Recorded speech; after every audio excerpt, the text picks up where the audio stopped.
अस्सलाम वालेकुम नाज़रीन, मैं हूं डॉक्टर मसूद परवेज़। आज जो टॉपिक मैं आपसे डिस्कस करूंगा वो बहुत अहम है, क्योंकि जो भी बंदा लाइफ स्टॉक इंडस्ट्री में आता है तो उसका सबसे पहला जो वास्ता पड़ता है वो होता है शेड, कि शेड कैसे बनाया जाए। तो शेड की बारे में आज हम बात करेंगे कि वो कौन सा मॉडल है जो पाकिस्तान में वायबल है, जिसकी कीमत कम है और जिससे हम जो है आसानी से बना सकते हैं, जल्दी बना सकते हैं और वो हमारे मौसम के से मुताबिकत रखता है। तो जो आजकल शेड बन रहे हैं उनका मसला ये है कि एक तो वो कॉस्टली हैं, दूसरा इन्वायरमेंट फ्रेंडली नहीं है। यानी जो इन्वायरमेंट हमें शेड के लिए चाहिए वो उससे मैच नहीं करते। वो उन मुल्कों के लिए ठीक हैं जहाँ पे, जैसे ठंडे मुल्कों में या जहाँ पे ऑस्ट्रेलिया वगैरह, जहाँ पे इंटेंसिव फार्मिंग है और लोगों के पास पैसा है और वो ये काम कर सकते हैं, वहाँ पे तो ये ठीक है। लेकिन हमारे मुल्क के हिसाब से वो ठीक नहीं है। उसमें सबसे पहला जो है वो फैक्टर वो है कॉस्ट।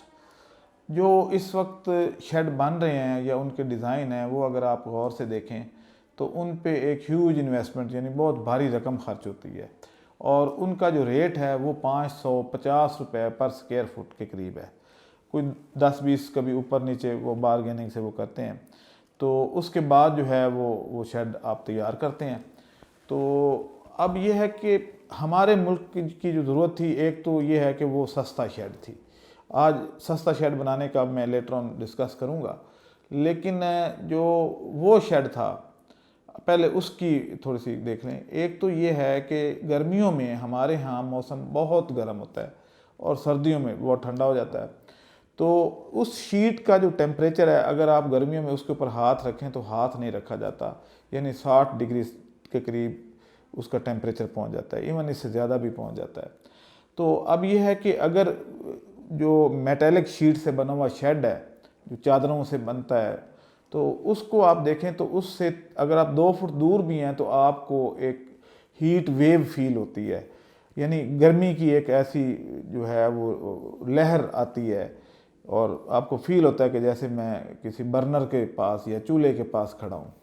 तो ज़ाहिर है उसका इफ़ेक्ट नीचे भी आता है, आल्दो के नीचे आते आते कुछ वो डाइल्यूट हो जाता है, लेकिन आफ्टर इफ़ेक्ट रहता है। फिर यह है कि इसमें जो हीट की जो एब्जॉर्प्शन है वो बहुत ज़्यादा है, यानी आप थोड़ा सा इसको गर्म कर, थोड़ी देर के लिए भी सूरज अगर निकलता है तो वो बहुत जल्दी तप जाती हैं और बहुत जल्दी ठंडी हो जाती हैं। तो ये एक इसका और डिसएडवांटेज है। अब हमें जो चीज़ चाहिए थी वो क्या थी, उसमें मैं आपको ये तस्वीरें आपको डिस्प्ले कर रहा हूँ कि ये शेड हम बना के दे रहे हैं और इसका फ़ायदा जो है वो क्या है। एक तो ये है, जो मेटल वाले शेड थे वो अपना एक एडवांटेज बताते हैं कि जनाब हमारे इस शेड में टिक्स नहीं आते, ज़ाहिर है वो उनमें सुराख नहीं होते और अंदर छुप नहीं सकते। जी बिल्कुल ठीक बात है, वो टिक्स वहाँ पे छुप नहीं सकते और वहाँ पे टिक्स नहीं आते। लेकिन उसका भी हल ढूंढ लिया है और वो आपको अभी हम बताएंगे। हमें बेसिकली जो शेड चाहिए था वो हमें इस तरीक़े का शेड चाहिए था कि जो गर्मियों में गर्म ना हो और सर्दियों में सर्द ना हो। अब यहाँ पे एक चीज़ बड़ी ज़रूरी है कि एक तो अगर आप खुद शेड बनवा रहे हैं तो लोग पहले शेड बनवा लेते हैं, उसके बाद किसी कंसल्टेंट से या किसी डॉक्टर से मिलते हैं, जी हमने शेड बना लिया, आप बताएं इसमें जानवर डालें या ना डालें।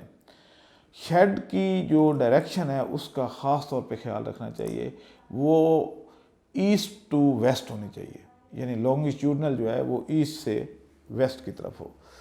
और उसका फ़ायदा ये होगा कि आपका वो शेड ठंडा रहेगा, क्योंकि उसके अंदर धूप नहीं आएगी, वो उसकी साइड से ही गुजर जाएगी। और सर्दियों में उसमें धूप आएगी जब उसकी ज़रूरत होगी, गर्मियों में नहीं आएगी। तो इसलिए जो है इसके डिज़ाइन का ख्याल रखना बहुत ज़रूरी है। अगली जो चीज़ है वो ये है कि इसका जो हम शेड बना रहे हैं या जिन कंपनियों से हमारा राब्ता है या जो डिज़ाइन किए हैं, उसकी कॉस्ट आती है तकरीबन 280 रुपये पर स्क्वायर फुट, और हम 3 दिन में ये शेड बना के हैंड ओवर कर देते हैं। यानी ये आप यूँ समझ लें कि रेडीमेड शेड हैं। और आप हमें एक हफ्ते का अगर टाइम दे तो हम टर्न की बेसिस पे तमाम खुरलियाँ और सारा कुछ बना के आपको हैंड ओवर कर सकते हैं। अब दूसरी चीज़ जो है, यानी एक तो ये सस्ता हो गया, दूसरी चीज़ ये है कि ये इंसुलेटेड है, यानी आप इसके ऊपर आग भी बरस रही हो तो उसकी हीट को ये नीचे नहीं जाने देते, और यही हमारी जो मेन ज़रूरत है वो ये है। अब ये है कि इसका टिक्स को कैसे कंट्रोल करें, तो ये एक प्रॉब्लम समझी जाती थी।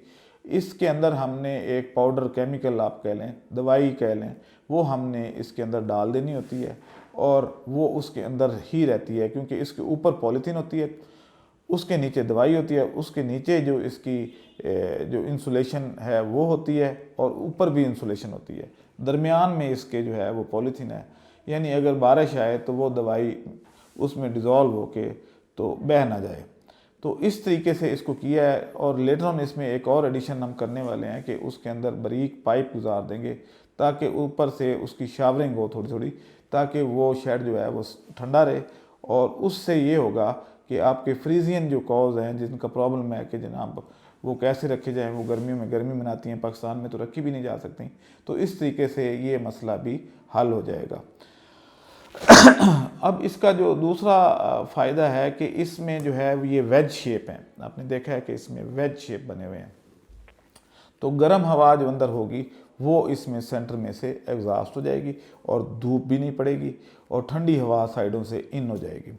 इसमें जानवर बहुत ज़्यादा कंफर्टेबल रहता है। आप दोनों शेडों की तस्वीरें आपके सामने हैं, आप ये देख लें कि कौन सा बेहतर है और किसकी कॉस्ट कम है। आप और तीसरा इसका फ़ायदा ये कि ये आसानी से डिसमेंटल किया जा सकता है और इसको एक जगह से दूसरी जगह पे लेके जाया जा सकता है, यानी वो लोग जो किराए की जगह पे रह रहे हैं, ये शेड बनाना चाहते हैं, तो वो शेड वहाँ बना लें, और जब आगे मूव करें या कोई मसला बन जाए, मालिक जो है जो शेड का, उससे कोई मसला बन जाता है या आपको लगता है कि ये जगह मेरे लिए वायबल नहीं है, तो आप उसको डिसमेंटल करके आगे ले जाएं, उसमें भी हम आपकी हेल्प कर सकते हैं कि उसको कैसे डिसमेंटल करना है और दोबारा उसको रीयूज़ कैसे करना है। जबकि जो टीन का बना हुआ शेड है, उसमें जब आप उसको डिसमेंटल करते हैं तो अक्सर औकात उसमें डेंट पड़ जाते हैं और सुराख अपनी जगह पे दोबारा फिक्स नहीं हो पाते, तो ये एक और इसका एडवांटेज है। अब ये है कि खुरलियों के डिज़ाइन के बारे में भी ये है कि आप जब भी खुरली का डिज़ाइन बनाएं तो उसको शैलो रखें, उसमें कोई जो कॉर्नर है या जो पाउचेज़ हैं वो नहीं होने चाहिए, इससे आपकी फीड में इन्फेक्शन नहीं आएगी और वो फीड जो है वो ज़ाया होने से भी बच जाएगी। इसी तरह लोग जो वाटर ट्रफ जो बनाते हैं उसमें भी वो जो नीचे से शैलो अगर रखें तो काई वाई बाज़ औक़ात लग जाती है, उसको साफ़ करना, उसको रगड़ना आसानी से हो जाता है। अगर उसमें कोई रिजेस बनी हुई हैं या नुकरें जिसको कह लें वो बनी हुई हैं तो फिर उसको साफ़ करना मुश्किल हो जाता है। तो इसलिए आप ये शेड डिज़ाइन जो हमने किए हैं इन पे आएँ, ये हमारे मुल्क की ज़रूरत है।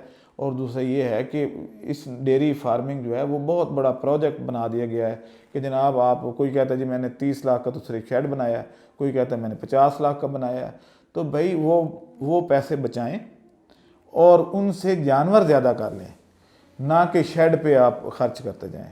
तो मेरा मशवरा तो ये है कि आप इन शेड्स पे आएँ। हमारा एक्चुअली जो मेरा एम है वो ये है कि एक तो आपको खुराक सस्ती बना के दी जाए, आपको शेड सस्ता बना के दिया जाए, आपको जो है वो जानवर सस्ते ख़रीद के दिए जाएं और वो सारे तरीके आपको सिखाए जाएं। तो आज के लिए इतना ही काफ़ी है। इंशाल्लाह फिर आपसे मुलाकात होगी एक नए टॉपिक के साथ। जब तक कि ये फार्मिंग जो है वो फिजिबल नहीं हो जाती, हम इंशाल्लाह आपसे डिस्कस करते रहेंगे और आपको मशवरे देते रहेंगे, और आप भी मेरा साथ दें ताकि जो लाइफ स्टॉक फार्मर है वो ग्रो करे। उसकी हालत बहुत नाजुक है, उसको कुछ हासिल नहीं हो रहा। इसी तरह एग्रीकल्चर का भी यही हाल है। तो आएँ मेरे साथ हाथ मिलाएं। इसी तरीके से मैंने आपको एक काव्स वाला प्रोग्राम पहले किया है, तो वो लोग जो इसमें आना चाहते हैं वो मेरे से कांटेक्ट कर सकते हैं। नंबर डिस्प्ले किए हुए हैं, डिस्क्रिप्शन में भी नंबर मौजूद है। ये कार खैर भी है कि मासूम जो बच्चे हैं गाय के, इतने प्यारे खूबसूरत, उनको हम ज़िबा कर देते हैं।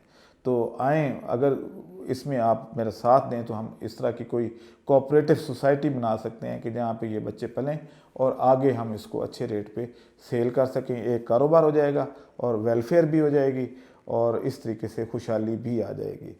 अल्लाह हाफिज़।